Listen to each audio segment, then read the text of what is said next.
जयन्ती मंगला काली भद्रकाली कपालिनी दुर्गा क्षमा शिवा धात्री स्वाहा स्वधा नमोस्तुते। शरणागत दीनार्त परित्राण परायणे सर्वस्यार्ति हरे देवी नारायणी नमोस्तुते। सर्वमंगलमांगल्ये शिवे सर्वार्थसाधिके शरण्ये त्र्यंबके गौरी नारायणी नमोस्तुते। दुर्गे स्मृता हरसि भीतिमशेषजन्तोः स्वस्थै स्मृता मतिमतीव शुभां ददासि। या देवी सर्वभूतेषु शक्तिरूपेण संस्थिता नमस्तस्यै नमस्तस्यै नमस्तस्यै नमो नमः। या देवी सर्वभूतेषु बुद्धिरूपेण संस्थिता नमस्तस्यै नमस्तस्यै नमस्तस्यै नमो नमः। या देवी सर्वभूतेषु शक्तिदात्री सनातनी भक्तरक्षां सदा कुर्यात् दुर्गा देवी नमोस्तुते। ललाटे मे महादेवी चक्षुषो कमलालया कर्णयोः पातु मे नित्यं चण्डिका चण्डविक्रमा। नासिकां पातु कालेव मुखं मे सिंहवाहिनी जिह्वां सरस्वती पातु कण्ठं मे पार्वती सदा। स्कन्धौ मे शूलधारिणी बाहु मे विजयप्रदा हृदयं पातु मे लक्ष्मी सर्वसौभाग्यदायिनी। नाभि मे पातु कौमारी कटिं मे भुवनेश्वरी ऊरु मे पातु वाराही जानुनी चामुण्डिका।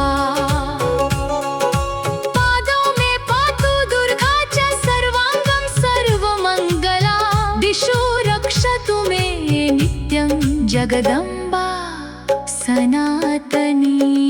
अग्निना दह्यमानस्य शत्रुभिर्वा प्रपीडिते स्मृता दुर्गा हरत्याशु सर्वसङ्कटनाशिनी।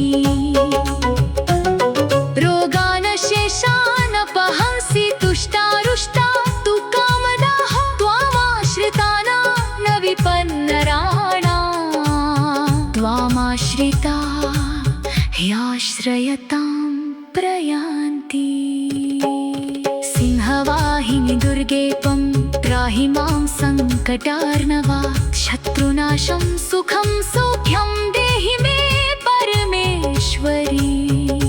महिषासुरमर्दिन्ये नमस्ते जगदम्बिके रक्ष मां सर्वतो देवी भक्तवत्सलरूपिणी।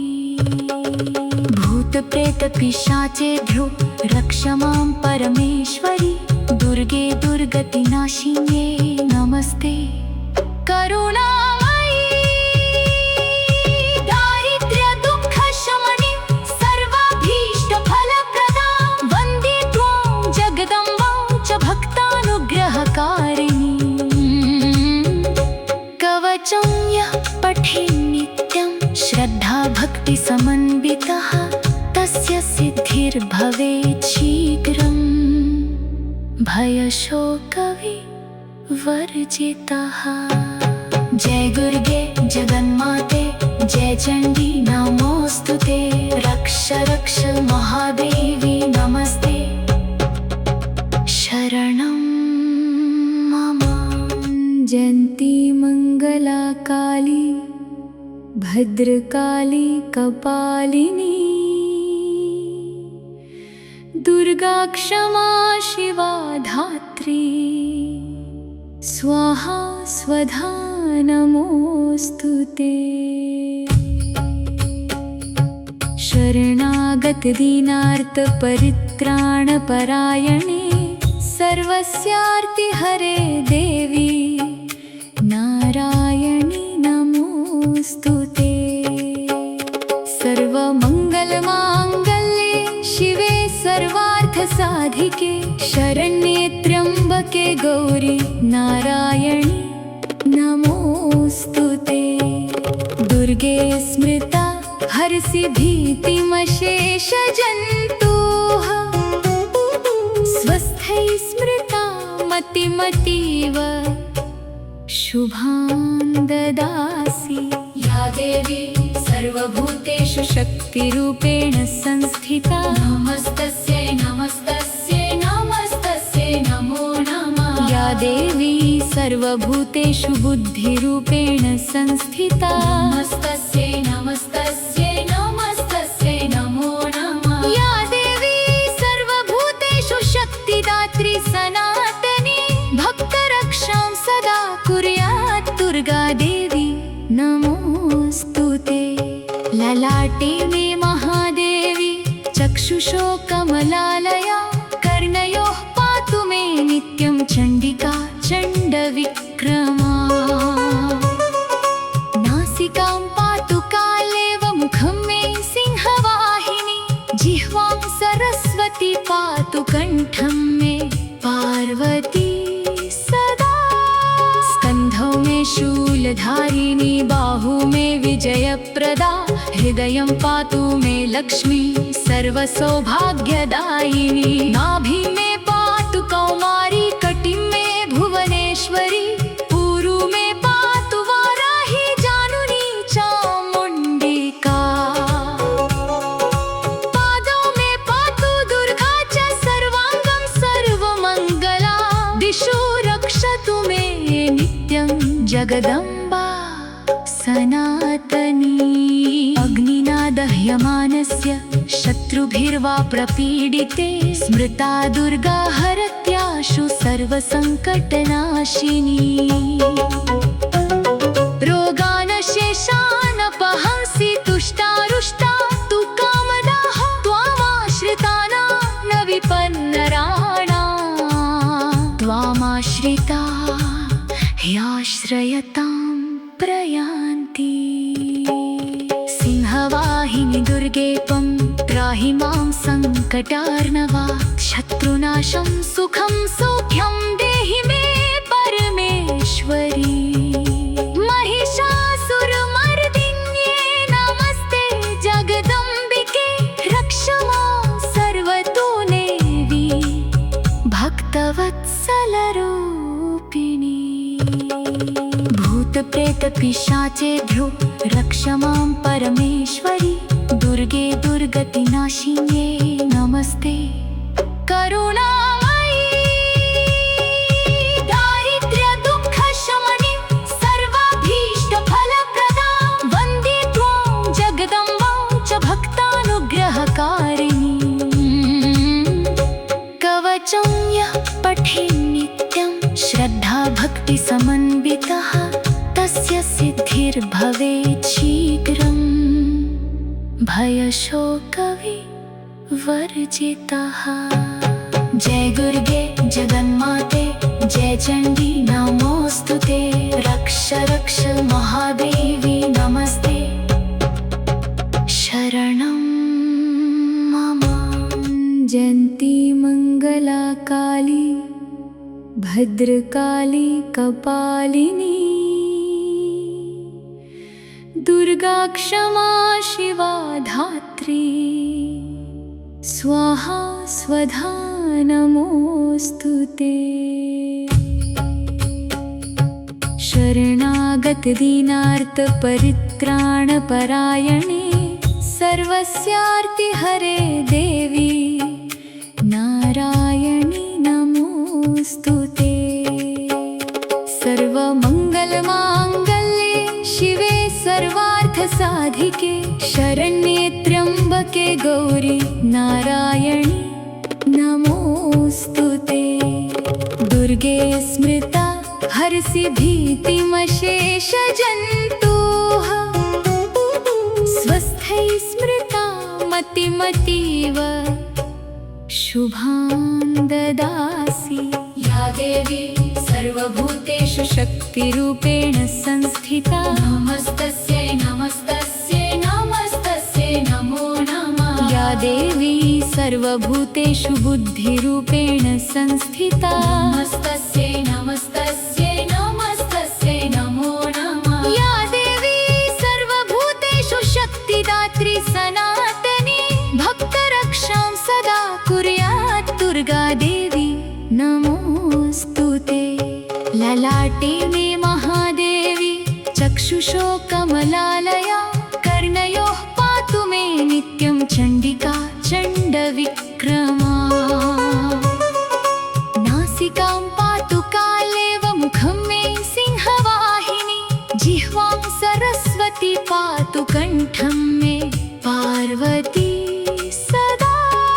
स्कन्धौ मे शूलधारिणी बाहु मे विजयप्रदा हृदयं पातु मे लक्ष्मी सर्वसौभाग्यदायिनी। नाभि मे पातु कौमारी कटिं मे भुवनेश्वरी ऊरु मे पातु वाराही जानुनी चामुण्डिका।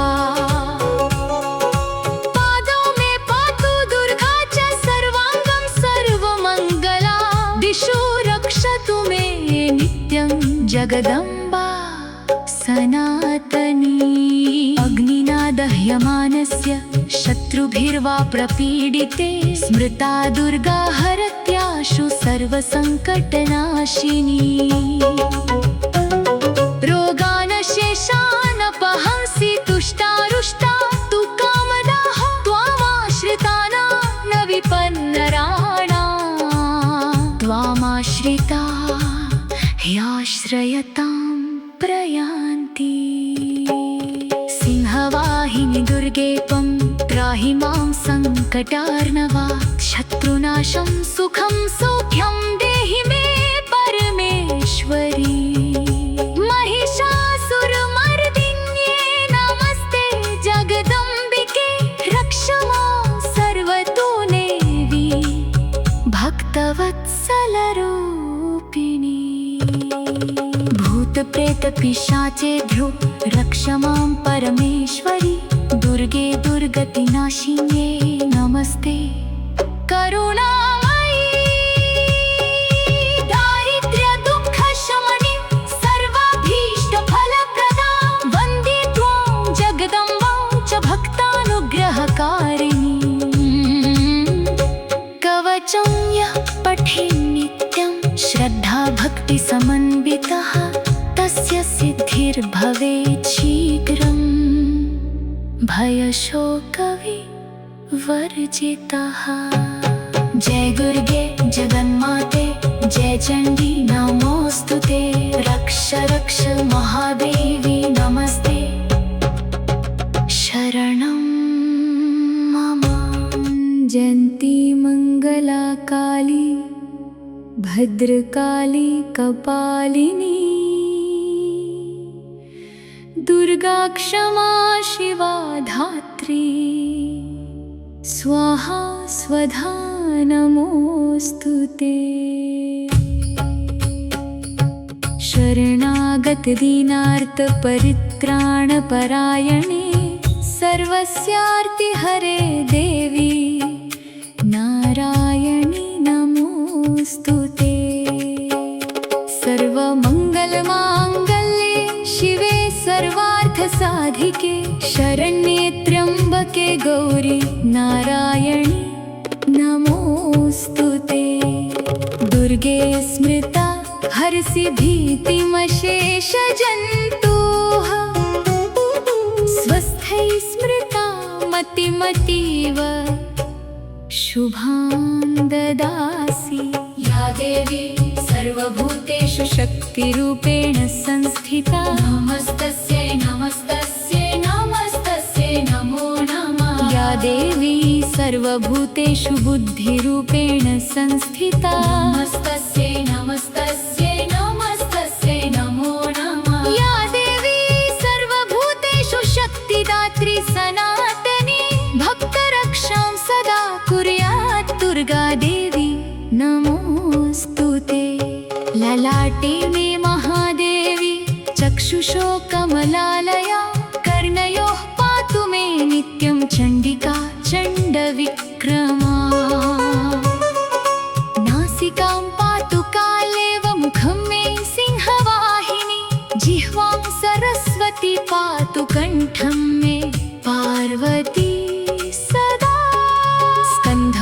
शूलधारिणी बाहु मे विजयप्रदा हृदयं पातु मे लक्ष्मी सर्वसौभाग्यदायिनी नाभि मे पातु कौमारी कटिं मे भुवनेश्वरी ऊरु मे पातु वाराही जानुनी चामुण्डिका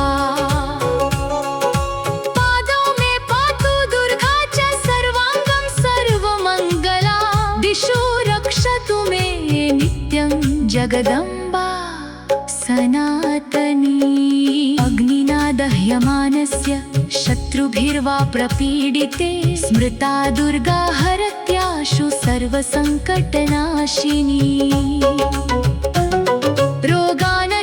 रोगानशेषानपहंसि तुष्टारुष्टा तु कामदाः त्वामाश्रिताना न विपन्नराणा त्वामाश्रिता ह्याश्रयतां प्रयान्ति सिंहवाहिनि दुर्गे त्वं त्राहि मां सङ्कटार्णवा शत्रुनाशं सुखं सौख्यं देहि मे परमेश्वरी महिषासुरमर्दिन्ये नमस्ते जगदम्बिके रक्ष मां सर्वतो देवी भक्तवत्सलरूपिणी भूतप्रेतपिशाचेभ्यो रक्ष मां परमेश्वरी दुर्गे दुर्गतिनाशिन्ये नमस्ते करुणामयी दारिद्र्यदुःखशमनी सर्वाभीष्टफलप्रदा वन्दे त्वां जगदम्बां च भक्तानुग्रहकारिणी कवचं यः पठेत् नित्यं श्रद्धाभक्तिसमन्वितः तस्य सिद्धिर्भवेत् शीघ्रम् भयशोकविवर्जितः जय दुर्गे जगन्माते जय चण्डी नमोऽस्तुते रक्ष रक्ष महादेवी नमस्ते शरणं मम जयन्ती मङ्गला काली भद्रकाली कपालिनी दुर्गा क्षमा शिवा धात्री स्वाहा स्वधा नमोऽस्तुते शरणागत दीनार्त परित्राणपरायणे सर्वस्यार्ति हरे देवी नारायणी नमोऽस्तुते सर्वमङ्गलमाङ्गल्ये शिवे सर्वार्थसाधिके शरण्ये त्र्यम्बके गौरी नारायणी नमोऽस्तुते दुर्गे स्मृता हरसि भीतिमशेषजन्तोः स्वस्थै स्मृता मतिमतीव शुभां ददासि या देवी सर्वभूतेषु शक्तिरूपेण संस्थिता नमस्तस्यै नमस्तस्यै नमस्तस्यै नमो नमः या देवी सर्वभूतेषु बुद्धिरूपेण संस्थिता नमस्तस्यै नमस्तस्यै नमस्तस्यै नमो नमः या देवी सर्वभूतेषु शक्तिदात्री सनातनी भक्तरक्षां सदा कुर्यात् दुर्गा देवी नमोऽस्तुते ललाटे मे महादेवी चक्षुषो कमलालया कर्णयोः पातु मे नित्यं चण्डिका चण्डविक्रमा नासिकां पातु कालेव मुखं मे सिंहवाहिनी जिह्वां सरस्वती पातु कण्ठं मे पार्वती सदा स्कन्धौ मे शूलधारिणी बाहु मे विजयप्रदा हृदयं पातु मे लक्ष्मी सर्वसौभाग्यदायिनी नाभि मे पातु कौमारी कटिं मे भुवनेश्वरी ऊरु मे पातु वाराही जानुनी चामुण्डिका पादौ मे पातु दुर्गा च सर्वाङ्गं सर्वमङ्गला दिशो रक्षतु मे नित्यं जगदम्बा सनातनी अग्निना दह्यमानस्य शत्रुभिर्वा प्रपीडिते स्मृता दुर्गा हरत्याशु सर्वसङ्कटनाशिनी रोगानशेषानपहंसि तुष्टारुष्टा तु कामदाः त्वामाश्रिताना न विपन्नराणा त्वामाश्रिता ह्याश्रयतां प्रयान्ति सिंहवाहिनि दुर्गेपं त्राहि मां सङ्कटार्णवा शत्रुनाशं सुखं सौख्यं देहि मे परमेश्वरी महिषासुरमर्दिन्ये नमस्ते जगदम्बिके रक्ष मां सर्वतो देवी भक्तवत्सलरूपिणी भूतप्रेतपिशाचेभ्यो रक्ष मां परमेश्वरी दुर्गे दुर्गतिनाशिन्ये नमस्ते करुणामयी दारिद्र्यदुःखशमनी सर्वाभीष्टफलप्रदा वन्दे त्वां जगदम्बां च भक्तानुग्रहकारिणी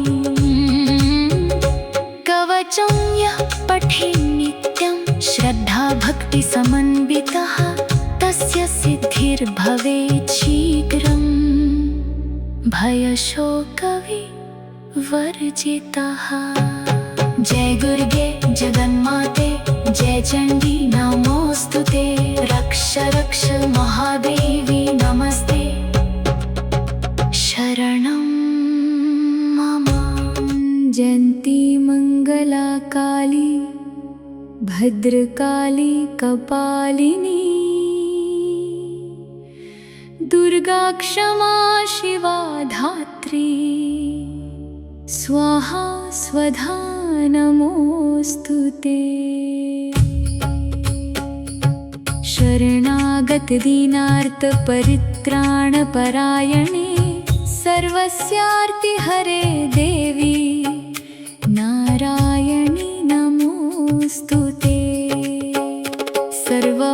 सर्वमङ्गलमाङ्गल्ये शिवे सर्वार्थसाधिके शरण्ये त्र्यम्बके गौरी नारायणी नमोऽस्तुते दुर्गे स्मृता हरसि भीतिमशेषजन्तोः स्वस्थै स्मृता मतिमतीव शुभां ददासि या देवी सर्वभूतेषु शक्तिरूपेण संस्थिता नमस्तस्यै नमस्तस्यै नमस्तस्यै नमो नमः या देवी सर्वभूतेषु बुद्धिरूपेण संस्थिता नमस्तस्यै नमस्तस्यै नमस्तस्यै नमो नमः या देवी सर्वभूतेषु शक्तिदात्री सनातनी भक्तरक्षां सदा कुर्यात् दुर्गा देवी नमोऽस्तुते ललाटे मे महादेवी चक्षुषो कमलालया कर्णयोः पातु मे नित्यं चण्डिका चण्डविक्रमा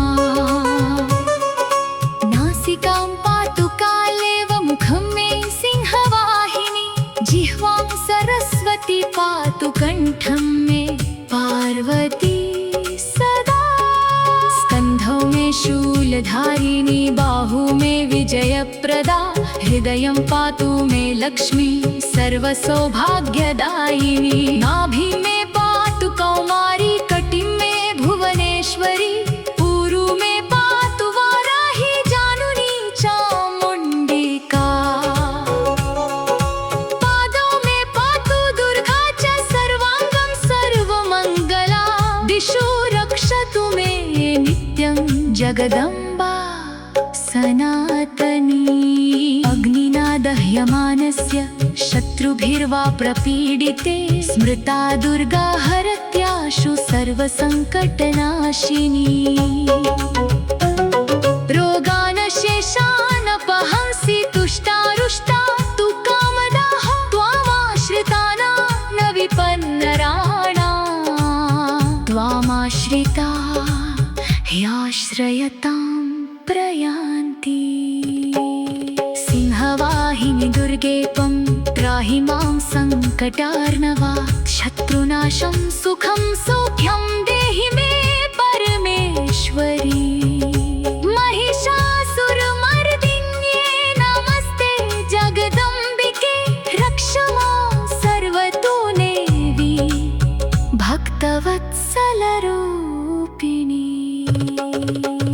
भूतप्रेतपिशाचेभ्यो रक्ष मां परमेश्वरि दुर्गे दुर्गतिनाशिन्ये नमस्ते करुणामयी दारिद्र्यदुःखशमनी सर्वाभीष्टफलप्रदां वन्दे त्वां जगदम्बां च भक्तानुग्रहकारिणी कवचं यः पठे नित्यं श्रद्धाभक्तिसमन्वितः तस्य सिद्धिर्भवेत् शीघ्रम् भयशोकविवर्जितः। जय दुर्गे जगन्माते जय चण्डी नमोऽस्तुते रक्ष रक्ष महादेवी नमस्ते।